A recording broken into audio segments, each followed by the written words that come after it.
सो hey guys, finally मेरा medical complete हो गया और मेडिकल में क्या क्या हुआ तो वो सारी जानकारी मैं इस वीडियो में आप लोगों को दूंगी, ताकि काफ़ी लोग बहुत ज़्यादा कन्फ्यूजन में रहते हैं। मैं भी थी, मुझे भी लगता था कि कहीं मेरा जॉब हो गया और मेडिकल में ही मेरे को अनफिट कर दिया तो मतलब कोई बताने वाला होता नहीं। और यूट्यूब पे भी बहुत कम वीडियोस ऐसी होती है जो कि आपको सच बताए कि मेडिकल में क्या क्या होता है, कौन कौन से लोग अनफिट हो जाते हैं या फिर मेडिकल होता कैसे है। तो वो सारी चीज़ें मैं आप लोगों को यहाँ पे डिस्कस करूँगी।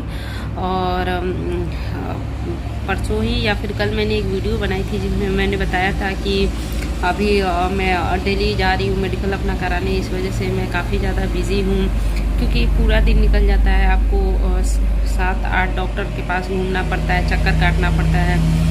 और गवर्नमेंट हॉस्पिटल में आप एक ही नहीं होते हो जिनका आपका फटाफट हो जाएगा, बहुत सारे मरीज़ होते हैं, आपको लाइन में लगना पड़ता है, पर्ची कटानी पड़ती है और करीब 7-8 कैबिन में आपको घूमना पड़ता है, हर डॉक्टर के पास जाना पड़ता है। और फाइनली जो सिविल सर्जन होते हैं, सिविल सर्जन मतलब हमारे जो जिला का जो मेन डॉक्टर होता है उनको सिविल सर्जन बोलते हैं। मतलब सब डॉक्टर्स का जो हेड होते हैं उन्हें हम सिविल सर्जन बोलते हैं। आई होप आप लोगों को समझ में आ गया होगा कि सिविल सर्जन क्या होते हैं। तो पूरे उसके बाद आपको सिविल सर्जन सर के कैबिन में जाना होता है और फिर वो साइन करते हैं। तो ये सारी प्रोसेस होती है। तो सबसे पहले तो आप ये सोचते होंगे, जैसे कि मेरा जॉब हो गया तो मैं सोचती थी कि कैसे मेडिकल कराना है, मतलब अपने मन से क्या क्या मैं करा दूँ। तो ऐसा कुछ भी नहीं होता है। जैसे कि जब आपको मेल आएगा, ठीक है, तो आपको फॉर्मेट आ जाएगा। ठीक है, अभी मैं आपको दिखा देती हूँ फॉर्मेट कैसा। जैसे मेरे बैंक का फॉर्मेट क्या था,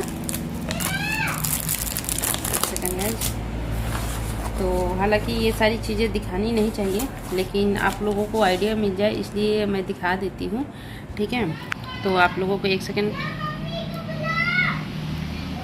शायद मेरे फ़ोन में बैक करने का ऑप्शन नहीं है। ओके, तो चलो इसमें बैक डायरेक्ट नहीं कर सकते हैं। तो ये देखो, मैं बैक करने की कोशिश करती हूँ। अरे हो जा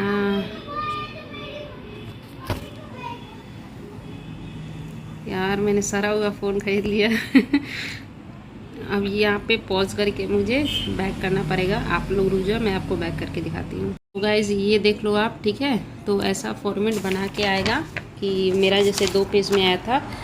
फर्स्ट लेती हूँ क्योंकि यहाँ पे मेरा एड्रेस है, बाकी आप सब देख लो कि ऐसे रहेंगे। ठीक है, और यहाँ पे मेरे शाइन है सोनी कुमारी नाम से, और ये हो गए। उसके बाद सेकंड ऐसा ही फॉर्मेट आपको आएगा साइट पे, जैसे कि मेरा दक्षिण बिहार ग्रामीण बैंक है ना, तो आप जिस भी बैंक में सेलेक्ट होंगे उस बैंक की वेबसाइट पे आपको ऐसी फॉर्मेट मिल जाती है सिलेक्शन के बाद। तो मुझे ऐसी सिलेक्शन मिली। उसके बाद आपको कुछ चीज़ें मैं यहाँ पे ऐड कर लेती हूँ। यहाँ पे सिविल सर्जन सर का ये है, डॉक्टर सर का है सारा। अरे यार फोकस कर ले भैया। हाँ, तो यहाँ पे है सिविल सर्जन सर का, ये देख लो आप। ठीक है, तो ये हो गया। और आपको क्या क्या कराना है मैं अपना यहाँ पे छुपा लेती हूँ, नहीं तो आप लोग जान जाओगे कि मेरी आंखें ख़राब है तो जैसे आपको हार्ट, ब्लड प्रेशर, फेफड़े, नाली प्रणाली, मानसिक दशा, मेंटल कंडीशन जो कि मेरी बिल्कुल भी अच्छी नहीं है, डाइजेस्टिव ऑर्गन्स, चमड़ी, स्किन। तो ये सारी चीज़ें आप लोग देख के घबरा रहे होंगे कि ये सारी चीज़ें मुझे करानी पड़ेगी क्या। तो अब मैं आती हूँ फ्रंट कैमरा पे। तो ऐसे ही फॉर्मेट आपके बैंक, तो पहले आपको कुछ भी नहीं कराना है और ये सारी चीज़ें आपकी आ जाएंगी। एक सेकंड में आ जाती हूँ। आपने देख लिया कि ये मेरा वो था, फॉर्मेट था। तो ऐसा ही बैंक की तरफ से आपको आ जाएगा। पहले मत कराने लगना कि अपने मन से कुछ भी नहीं, फॉर्मेट आ जाएगा। और कुछ लोगों के दांतों में कैविटीज़ है तो वो लोग बोल रहे हैं कि मेरा सिलेक्शन होगा या नहीं होगा, या फिर तो भाई देख लो, ऐसा है कि आपको काम जो है हाथों से करना है, ना कि दांतों से। तो दांतों में अगर कैविटीज़ है तो कोई दिक्कत नहीं है, कोई भी आपका सिलेक्शन रुकने वाला नहीं है। भले आपके 32 में से 28 दांत खराब है, उससे कोई लेना देना नहीं है। ये बस एक फॉर्मेलिटी है कि आपको कोई ऐसी मुंह की बीमारी तो नहीं है ना जो दूसरों में जाके फैल जाए। वो सारी चीज़ें चेक की जाती है कि आपको माउथ प्रॉब्लम, ऐसा कुछ माउथ प्रॉब्लम तो नहीं कि जाके आप ब्रांच में बैठे और आपके जो भी कलीग्स हैं उनको भी आपने फैला दिया। तो अगर ऐसी कोई बीमारी आपके माउथ में नहीं है तो कोई दिक्कत नहीं है। तो फिर ये हो गई।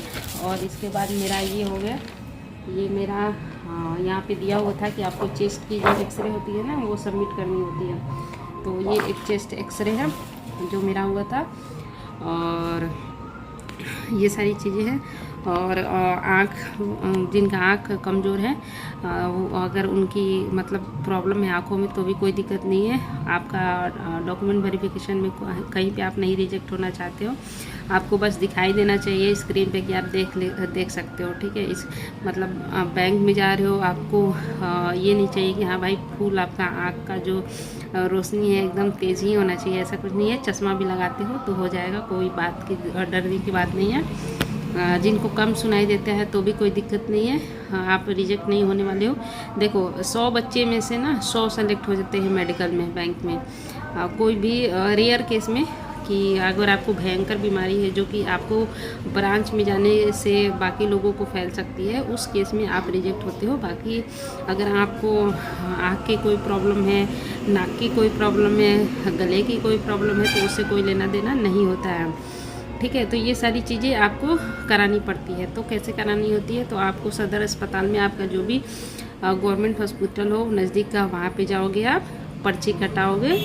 पर्ची कटाने के बाद थोड़ा सा दिक्कत होता है, 2 दिन आपको लग जाएंगे भागा दौड़ में, क्योंकि गवर्नमेंट जॉब में, गवर्नमेंट हॉस्पिटल में पैसे तो नहीं लगते हैं लेकिन समय ज़रूर लगता है, तो समय तो आपको देना पड़ेगा। और थोड़ा सा हेक्टिक टास्क है, लेकिन घबराना मत। एकदम जैसे पेशेंस के साथ आपने अपनी बैंक जॉब का वेट किया, जब इतने साल तैयारी में दे के और इतने नज़दीक पहुंच गए तो क्या 2-4 दिन में घबराना है। तो बिल्कुल भी मत घबराना ये सारी चीज़ों से। पेशेंस के साथ आप लोगों को लाइन में खड़ा होना पड़ेगा।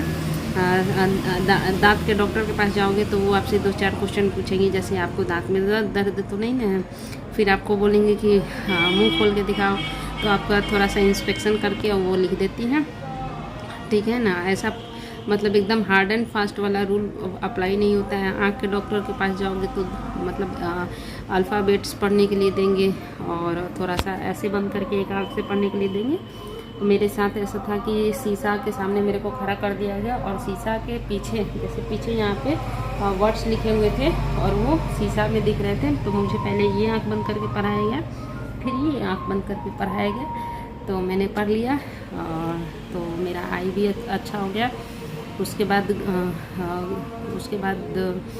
ये हो गया आँख, और आपका आँख और क्या बताया मैंने, दांत का बता दिया। और उसके बाद आपको देख के तो पता चल ही जाएगा कि आप क्या मेंटल आपको प्रॉब्लम नहीं है, तो मेंटल वाला भी आपका क्लियर हो गया। फिर आपके बॉडी में कोई प्रॉब्लम है या कि नहीं, तो थोड़ा सा चला के देखना होगा। मतलब बॉडी प्रॉब्लम वाले डॉक्टर के पास जाओगे तो थोड़ा सा बोलेंगे कि इधर चलो उधर चलो, थोड़ा हाथ उठाओ, बस ये एक्सरसाइज कराएंगे, योगा कराएंगे, फिर आपको वो फिट घोषित कर देंगे। तो ये हो गए 4 डॉक्टर के पास आप गए। उसके बाद 5वें डॉक्टर के पास जाओगे तो 5वें डॉक्टर मेन डॉक्टर होते हैं, वो सारा इंस्पेक्शन करेंगे आपका। फिर वो मतलब इन सारे कामों में आपको 2 दिन लग जाएंगे, ठीक है। उसके बाद वहाँ पे गए, उसके बाद आपकी हाइट नापी जाएगी, आपकी वेट नापी जाएगी, वो लिख दी जाएगी। जब सारी चीज़ें यहाँ पे जो ABCD करके मैंने दिखाई ना वो हो जाती हैं, उसके बाद लास्ट में आपको जाना पड़ता है सिविल सर्जन के पास, जो कि उनका अलग कैबिन होता है। वहाँ पे सदर अस्पताल में आप लोग पूछ लेना, बता देंगे वो लोग कि कहाँ पे सिविल सर्जन सर बैठते हैं। वहाँ पे जाओगे तो उनके प्यून का ऑफिस होगा, उनके प्यून का ऑफिस में जाना है। प्यून के ऑफिस में जाके प्यून से बोलोगे कि मेरा जॉब ले, हाँ, और अपना जो भी वो ज्वाइनिंग लेटर है उसका फर्स्ट पेज मेल में जो आता है ना उसको लेके जाना। मतलब ये डॉक्टर से दिखा के बोलना होता है कि सर मेरा बैंक में जॉब हो गया है, सर ये कर दीजिए, तो वो लोग कर देते हैं। वो लोग समझ जाते हैं कि हाँ भाई ये नौकरी वाला बड़ा मेहनत से नौकरी लिया है इसने, तो ज़्यादा परेशान करने की वो लोग कोशिश नहीं करते हैं। तो बस वो प्रिंट आउट अपना लेते जाना, दिखाते जाना, और फिर वहाँ पे पुर्जा पे अपना एक्सरे भी बोल देना कि एक्सरे के लिए बोल देना कि सर मेरा चेस्ट पेन है, ये भी बोल सकते हो, तो खुद एक्सरे लिख देते हैं। और झूठ नहीं बोलना है, सच बोलना है, तो अपना वो दिखा दो ज्वाइनिंग लेटर कि सर मेरा ज्वाइनिंग लेटर है, मेरा एक्सरे करना है और ये वाला फ़ोटो हमें जमा करना है। तो वो खुद वहाँ पे चेस्ट पेन लिख के आपको बोलेंगे कि चल जाओ अब एक्सरे करा लो। तो ये होता है सारा प्रोसेस।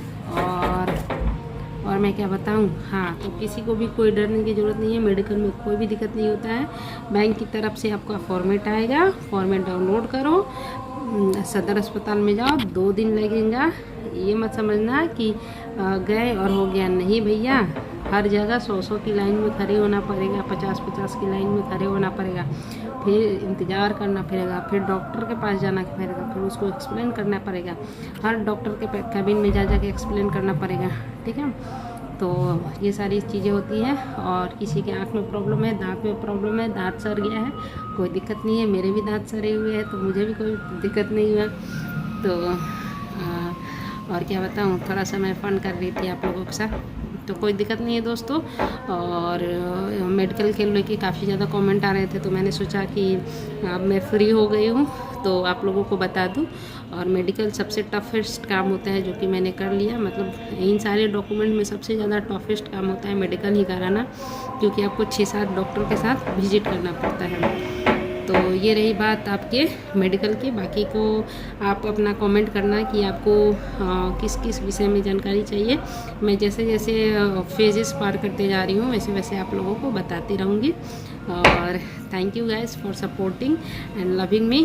और जिनको भी मुझसे बात करना है प्लीज़ टेलीग्राम आईडी अपना ईमेल पे करना। मैं फ़ोन नंबर नहीं दे सकती हूँ, बार बार मैं बता रही हूँ फ्रेंड्स, तो टेलीग्राम आईडी अपना देना। सो टेलीग्राम आईडी देना है दोस्तों। और चलो, all the best to all of you guys and do hard work. कौन क्या बोलता है इसके बारे में बिल्कुल मत सोचना, अपना 100% दो और इग्नोर करो लोगों को जो आपको निगेटिव बोलते हैं।